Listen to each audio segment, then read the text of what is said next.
అమావాస్య రాత్రి. సమయం 10 గంటలు. ఆకాశం మెరుపులతో మండిపోతుంది. గాలులు ఊపిరి బిగబెట్టినట్లు ఊగుతున్నాయి. చెట్ల ఆకులు కదిలే శబ్దం కూడా అడ్డంకిగా వినిపిస్తుంది. ఎక్కడో ఈ మూలను నక్క అరుపు వినిపించింది. ఊరంతా గబ్బిలాలు వాలిపోయినట్టు నిశ్శబ్దంగా ఉంది.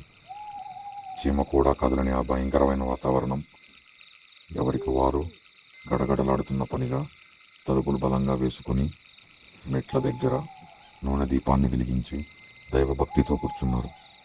ఆ సమయంలో ఊరి చివర పాడుబడ్డ భవనం ముందు ఉన్న పెద్ద మర్రి చెట్టు కింద నిశ్శబ్దంగా వర్షపు చినుకులు పడుతుండగా ఒక ముసలి వ్యక్తి అక్కడ దాచిన రహస్యాన్ని తిరిగి చూడడానికి వచ్చాడు. చేతిలో ఉన్న రుద్రాక్షమాలను చూసుకుంటూ మంత్రాలు చదువుతూ అడుగులు వేస్తున్నాడు. ఓం త్ర్యంబకం యజామహే సుగంధిం పుష్టివర్ధనం ఉర్వారుకమివ బంధనాన్ మృత్యోర్మోక్షీయమామృతాత్. ఆ మంత్రాలు వినపడగానే ఆకాశం వికృతంగా మారింది. ఆ నల్లటి ఆకాశం నుంచి ఒక అమ్మాయి స్వరం భయంకరంగా ప్రతిధ్వనించింది. ఉండే కొంది ఆ స్వరం దగ్గరగా వినిపిస్తుంది. ఆ స్వరం వైపు చూసిన ఆ ముసలి వ్యక్తి భయంతో వణకసాగాడు. అతని కళ్ళను అతని నమ్మలేకపోయాడు. నువ్వా అంటూ మోగబోయాడు. భయంతో కళ్ళు మూసుకొని మళ్ళీ వాతావరణం నిశ్శబ్దంగా మారింది. కొంచెం భయం తగ్గి కళ్ళు తెరిచి చూశాడు. ఆ దెయ్యం అక్కడ లేదు. అటు ఇటు చూశాడు. ఎవరూ కనిపించలేదు. ఆ పక్కనే ఉన్న పెద్ద చెట్టు దగ్గర ఎవరో ఉన్నారు అని అనిపించింది. అటువైపుగా అడుగులు వేశాడు. ముసలి వ్యక్తి చెట్టు చుట్టూ చూసుకుంటూ ఇక్కడ ఎవరూ లేరు కదా అన్నట్లుగా నిదానంగా నడుస్తున్నాడు. ఆమె మాయ. పొడవాటి జుట్టు, చిరిగిన నల్ల చీర, ఎర్రగా వెలిగే కళ్ళతో చెట్టు మీద నుండి ఊడి అతనిపై పడింది. ఆమె కేక, అతని అరుపు రెండూ కలిసిపోయి రాత్రిని చిరుదినంగా మార్చేశాయి. అతని చేతులు విరగబడ్డాయి. గల్లం నుంచి గొంతు, ముక్కులు బయటకు వచ్చాయి. అతడి ఒంటి మీద గోళ్లతో చీరిన గీతలు ఎలుగుబంటి దాడి చేసినట్టు తల కింద పడేసి మెడను తిప్పేసి కళ్ళు బయటకు తీసినట్టుగా వికృతంగా ఆమె అతడిని చంపేసింది. అంతే. ఊరిలోని ప్రజలంతా భయంతో వణికిపోయారు. ఆ రోజు రాత్రి ఆ ముసలివాడి అరుపులు ఊరి చివరన ఉన్న చెట్టు దగ్గర నుంచి వినిపించాయి. ఆ అరుపులకి అందరి మనసులో భయం నింపింది. ఉదయం సమయం 6 గంటలు. అప్పుడే ఉదయిస్తున్న సూర్యుడిని చూస్తే మనసుకి ఎంతో ప్రశాంతతను కలిగించేలా ఉంది. ఆ గ్రామాన్ని పొద్దున్నే చూసిన ఎవరూ చెప్పలేరు ఈ వాతావరణం రాత్రికి ఎంత భయంకరంగా ఉంటుందో.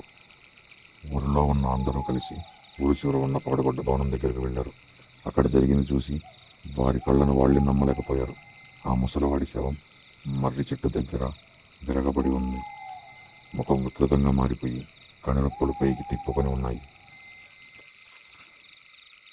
ఆ మంత్రాలు వినపడగానే ఆకాశం వికృతంగా మారింది. ఆ నల్లటి ఆకాశం నుంచి ఒక అమ్మాయి స్వరం భయంకరంగా ప్రతిధ్వనించింది. ఉండే కొంది ఆ స్వరం దగ్గరగా వినిపిస్తుంది. ఆ స్వరం వైపు చూసిన ఆ ముసలి వ్యక్తి భయంతో వణకసాగాడు. అతని కళ్ళను అతని నమ్మలేకపోయాడు. నువ్వా అంటూ మోగబోయాడు. భయంతో కళ్ళు మూసుకొని మళ్ళీ వాతావరణం నిశ్శబ్దంగా మారింది. కొంచెం భయం తగ్గి కళ్ళు తెరిచి చూశాడు. ఆ దెయ్యం అక్కడ లేదు. అటు ఇటు చూశాడు. ఎవరూ కనిపించలేదు. ఆ పక్కనే ఉన్న పెద్ద చెట్టు దగ్గర ఎవరో ఉన్నారు అని అనిపించింది. అటువైపుగా అడుగులు వేశాడు.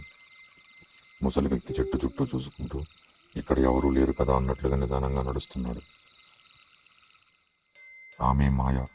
పొడవాటి జుట్టు, చిరిగిన నల్ల చీర, ఎర్రగా వెలిగే కళ్ళతో చెట్టు మీద నుండి ఊడి అతనిపై పడింది. ఆమె కేక, అతని అరుపు రెండూ కలిసిపోయి రాత్రిని చిరుదినంగా మార్చేశాయి. అతని చేతులు విరగబడ్డాయి. గల్లం నుంచి గొంతు, ముక్కులు బయటకు వచ్చాయి. అతడి ఒంటి మీద గోళ్లతో చీరిన గీతలు ఎలుగుబంటి దాడి చేసినట్టు తల కింద పడేసి మెడను తిప్పేసి కళ్ళు బయటకు తీసినట్టుగా వికృతంగా ఆమె అతడిని చంపేసింది. అంతే. ఊరిలోని ప్రజలంతా భయంతో వణికిపోయారు. ఆ రోజు రాత్రి ఆ ముసలివాడి అరుపులు ఊరి చివరన ఉన్న చెట్టు దగ్గర నుంచి వినిపించాయి.